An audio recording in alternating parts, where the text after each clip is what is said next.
Bạn đã bao giờ nghĩ rằng trong cuộc sống, người mạnh nhất chưa chắc đã là người giỏi giang nhất hay có năng lực vượt trội nhất?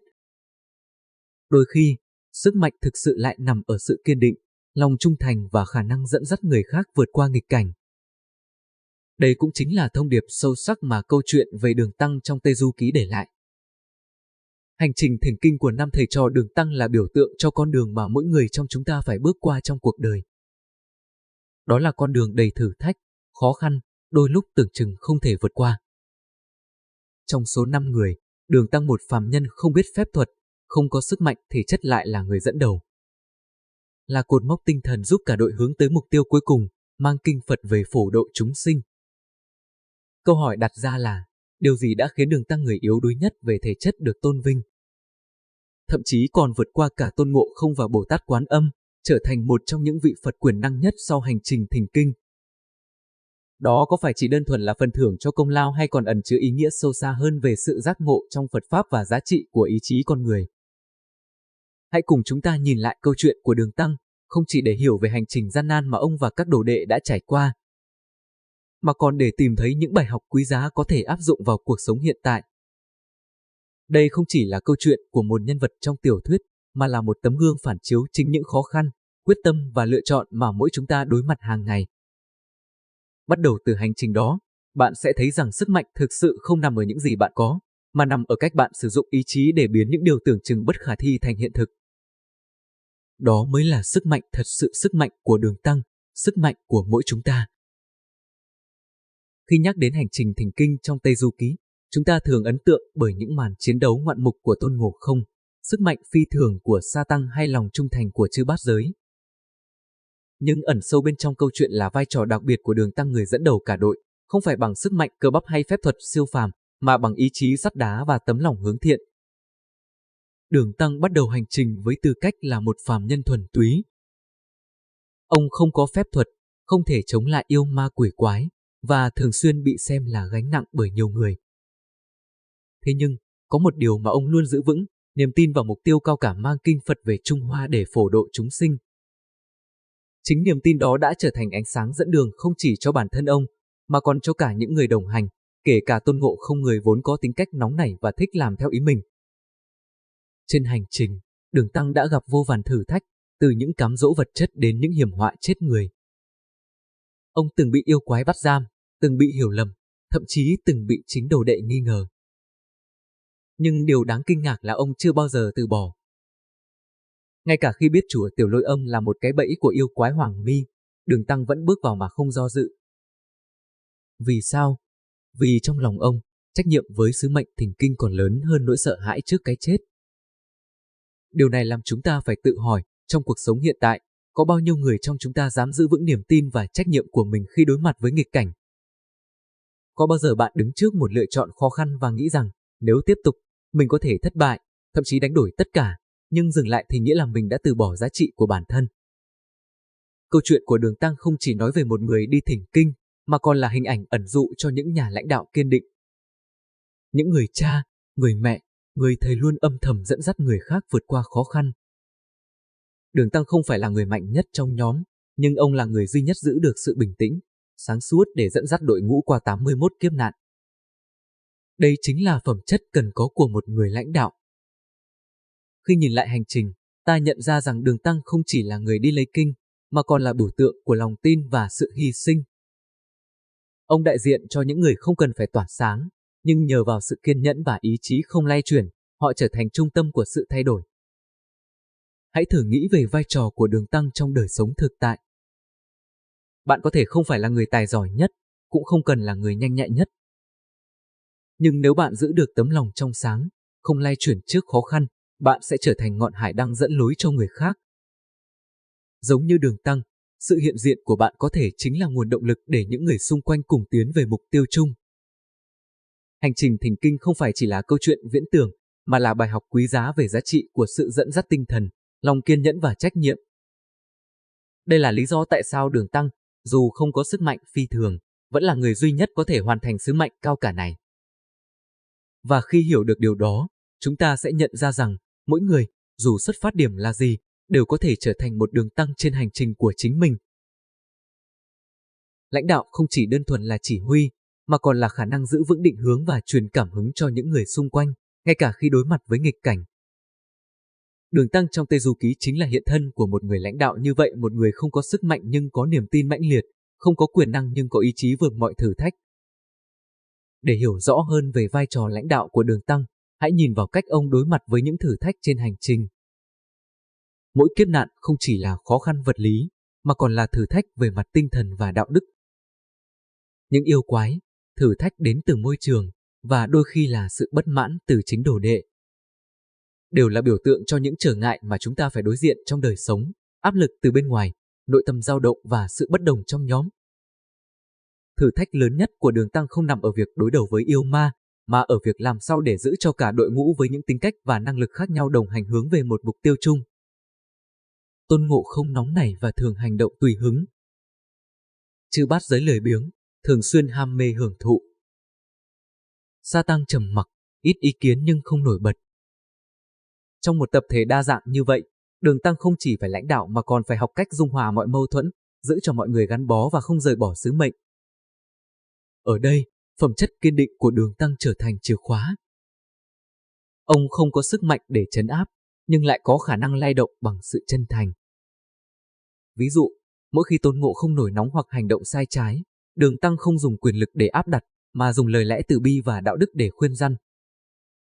Ngay cả khi phải đuổi Ngộ không đi như trong kiếp nạn ở Nữ Nhi Quốc, ông vẫn giữ vững niềm tin rằng đồ đệ sẽ nhận ra sai lầm và quay lại tiếp tục hành trình.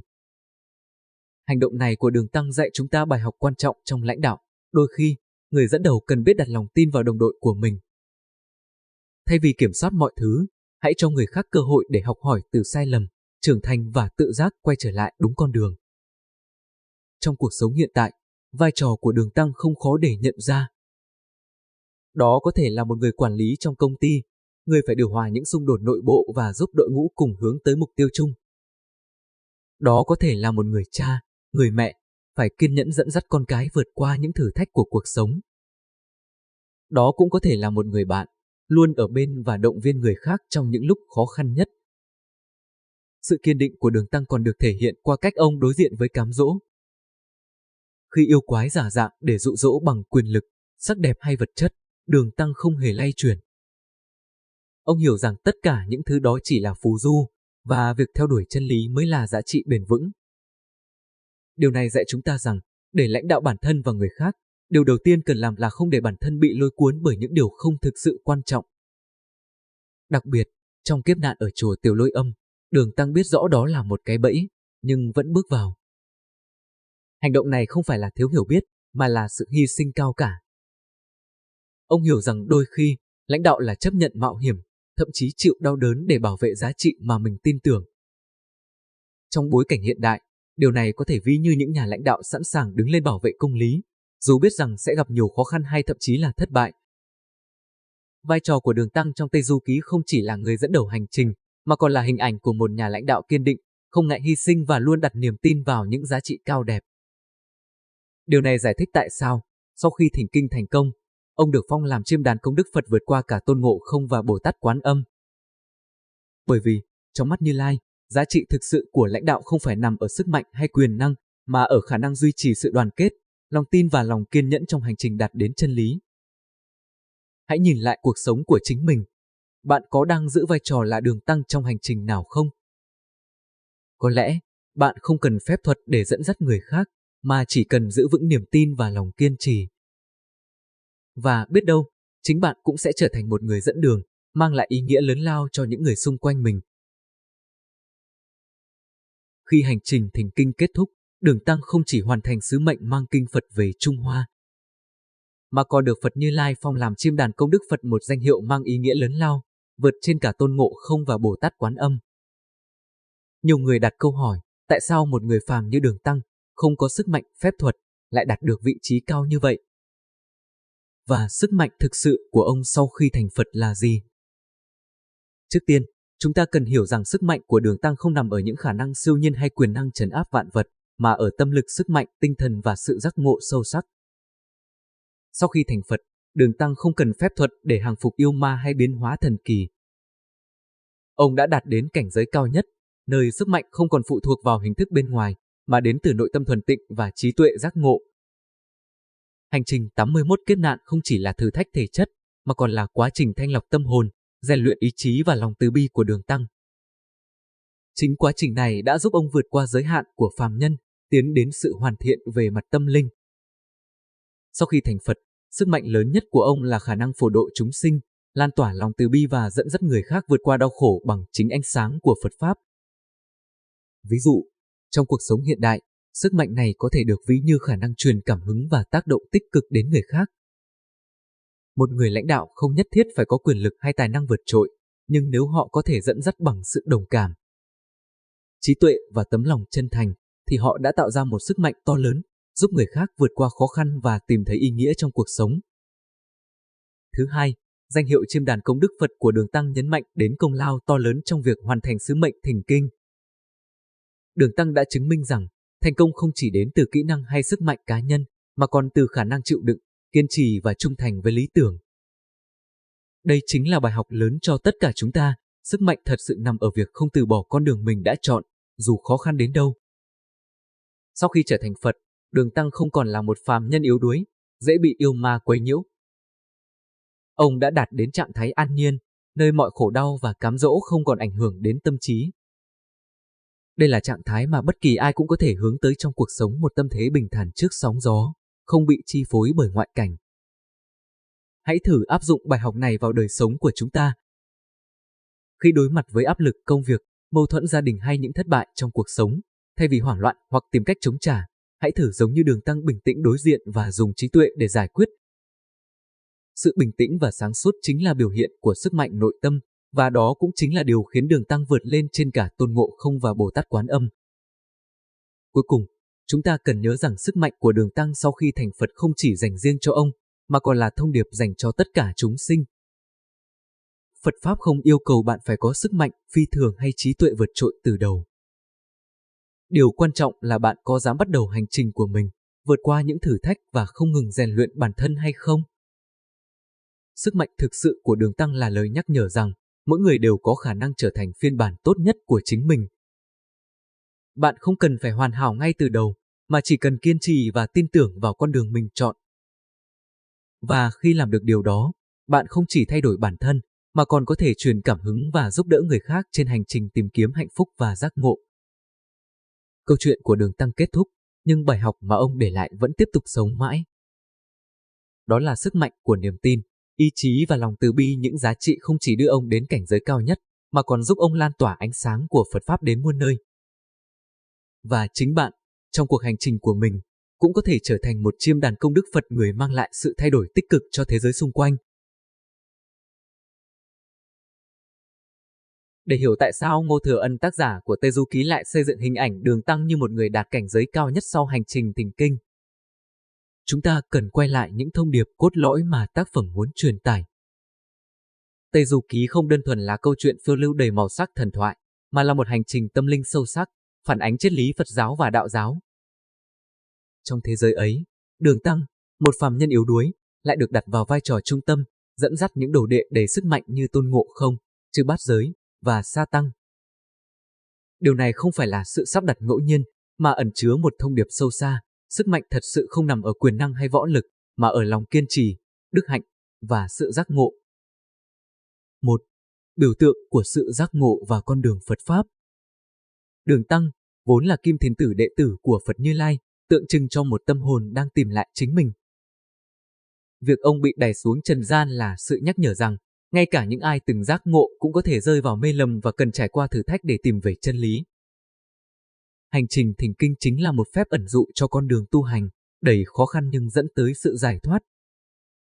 Ngô Thừa Ân đã để Đường Tăng vượt qua Tôn Ngộ Không, người đầy sức mạnh và trí thông minh, để gửi gắm thông điệp. Trong Phật giáo, trí tuệ và sức mạnh chỉ là phương tiện. Điều quan trọng nhất là lòng từ bi và khả năng vượt qua cái tôi.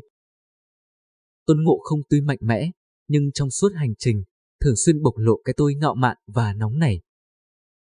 Ngược lại, Đường Tăng dù yếu đuối về thể chất nhưng luôn giữ được lòng kiên định và không ngừng nhẫn nhục, chấp nhận mọi đau khổ để hoàn thành sứ mệnh.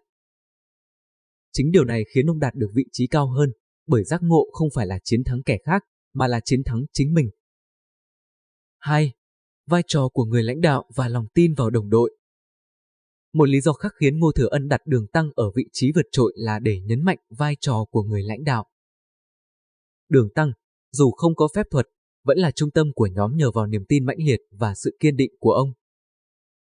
Hành trình thỉnh kinh không thể thành công nếu thiếu bất kỳ ai trong nhóm, nhưng nếu không có Đường Tăng làm người dẫn đường, thì đội ngũ này cũng dễ dàng tan rã.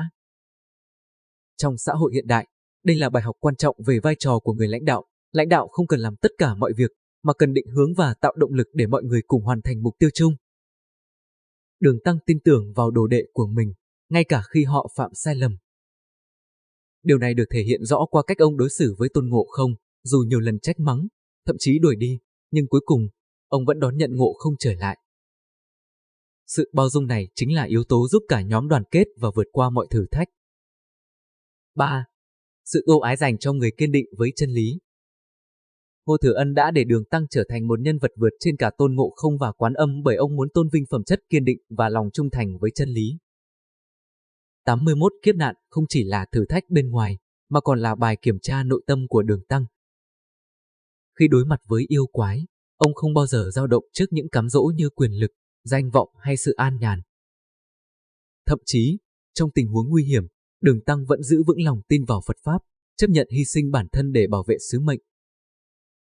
Trong cuộc sống ngày nay, phẩm chất này có thể được ví như những người không ngừng theo đuổi lý tưởng, bất chấp khó khăn và áp lực. Chính sự kiên định ấy đã giúp họ đạt được những thành tựu đáng ngưỡng mộ, dù ban đầu họ không có sức mạnh vượt trội. 4. Sự cân bằng giữa cá nhân và tập thể. Cuối cùng, Ngô Thừa Ân muốn nhấn mạnh rằng hành trình thỉnh kinh không phải là chiến thắng của riêng một cá nhân, mà là chiến thắng của sự đoàn kết. Đường Tăng đạt được vị trí cao nhất không có nghĩa là Tôn Ngộ Không hay Quán Âm thua kém, mà là sự công nhận cho vai trò đặc biệt của ông trong việc kết nối và dẫn dắt nhóm. Điều này cũng là bài học sâu sắc cho chúng ta, mỗi người trong một tập thể đều có giá trị riêng, và thành công chỉ đến khi tất cả cùng hướng về một mục tiêu chung. Qua cách xây dựng hình tượng Đường Tăng, Ngô Thừa Ân muốn gửi gắm thông điệp rằng, trong hành trình sống, chúng ta không cần phải mạnh nhất, thông minh nhất hay tài giỏi nhất để đạt được thành công. Điều quan trọng là giữ vững niềm tin, không ngừng học hỏi và luôn hướng về những giá trị cao cả. Đường Tăng sau khi thành Phật không phải là người mạnh nhất về quyền năng, nhưng ông là người mạnh nhất về tâm hồn.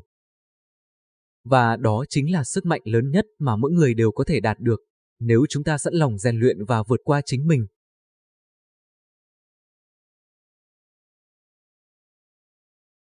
Câu chuyện về Đường Tăng trong Tây Du Ký không chỉ là một huyền thoại, mà còn là tấm gương sống động về ý chí, lòng từ bi và sự giác ngộ những giá trị vượt thời gian. Hành trình thỉnh kinh, với 81 kiếp nạn, chính là hình ảnh ẩn dụ cho cuộc sống của mỗi chúng ta. Ai cũng có những thử thách, khó khăn và những lúc bị lung lay trước cám dỗ. Nhưng nếu giữ được lòng kiên định, biết trân trọng và học hỏi từ những điều tưởng chừng như nhỏ bé, mỗi bước đi sẽ đưa ta gần hơn đến mục tiêu của mình. Đường Tăng, một người phàm không có phép thuật, đã trở thành một vị Phật vĩ đại không nhờ vào sức mạnh, mà nhờ vào lòng tin và sự dấn thân. Điều đó cho chúng ta thấy rằng, mỗi người đều có tiềm năng vượt qua giới hạn bản thân. Sức mạnh thực sự không phải là khả năng chiến thắng người khác, mà là khả năng chiến thắng những yếu đuối trong chính tâm hồn mình. Trong cuộc sống hiện đại, chúng ta có thể áp dụng bài học từ câu chuyện này bằng cách đối mặt với khó khăn bằng sự bình tĩnh, kiên trì và niềm tin vào giá trị tốt đẹp của cuộc sống.